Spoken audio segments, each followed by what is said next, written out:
veut des muscles. Oui. Voilà, c'était Diana Ross, ça c'était la grande amie de Michael Jackson. Donc on parle évidemment sport, mais on parle surtout santé. Et des muscles, bon, bah, c'est bien de faire des muscles, mais c'est pas le but ultime. C'est pas l'objectif de cette chronique, en tout cas, de dire de développer nos muscles pour répondre à un diktat de la mode. Non, en fait, l'idée, c'est de dire que le muscle est un organe protecteur.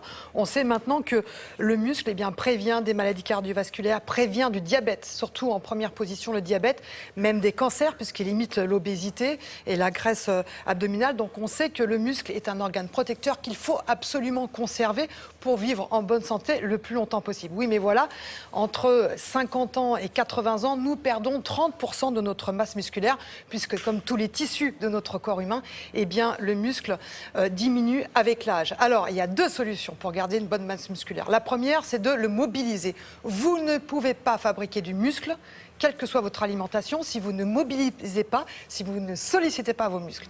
Ça, c'est la première chose à respecter. Et deuxième chose, il faut manger des aliments appropriés. Des aliments qui, par leurs nutriments, permettent la fabrication de ces muscles. Alors, quels sont ces aliments et à quelle heure faut-il les manger? Réponse avec le professeur Biguer qui vous allez voir, va nous expliquer que le steak à midi, c'est pas forcément la meilleure solution pour avoir de beaux muscles. L'alimentation ne pourra être efficace sur le développement du muscle que si auparavant le muscle aura été activé. Donc en clair, il faut réaliser des exercices qui sont destinés à développer le muscle, à le faire grossir. Et pour développer ces cellules du muscle, il faudra des aliments particuliers qui vont permettre cette croissance. Dans les aliments, il y a deux types de constituants essentiels qui vont permettre de développer du muscle. Les protéines et les acides aminés qui entrent dans leur constitution seront extrêmement importants pour faire développer les fibres musculaires et de l'énergie qui sera apportée par les sucres.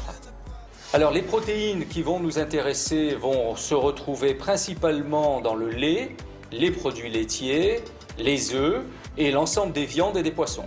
Les sucres qui vont être importants dans notre contexte, ce sont des sucres qui vont être très rapidement assimilables par l'organisme. Ce sont principalement le sucre tel qu'on le trouve sous forme de domino, le sucre en poudre, les confitures, etc.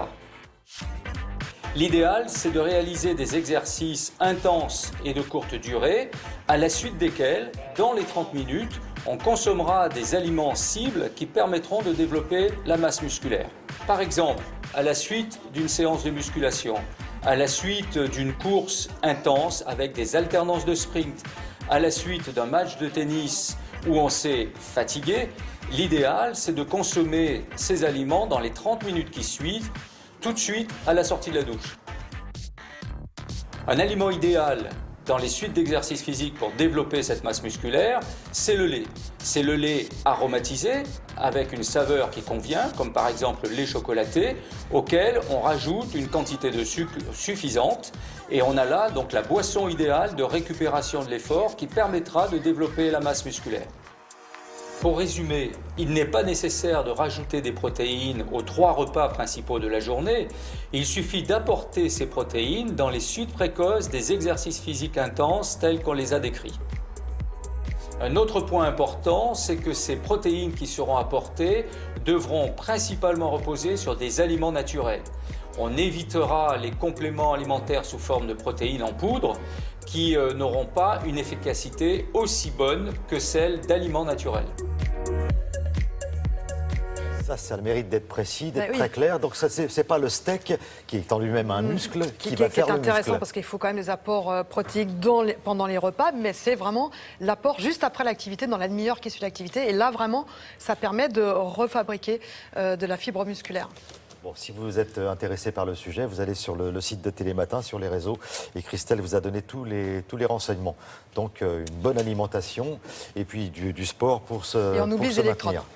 Voilà, n'oubliez pas. Et on oublie, on oublie les électrodes. Les électrodes avec les courants électriques pour prendre du muscle. Voilà, on oublie. Parce que si vous mettez ça ici, vous vous musclez dans le vide. Ça ne fait strictement rien. Est-ce que c'était clair? Oui, très clair. On peut passer à la revue de presse Absolument, de Frédéric avec Vian. plaisir. Avec plaisir.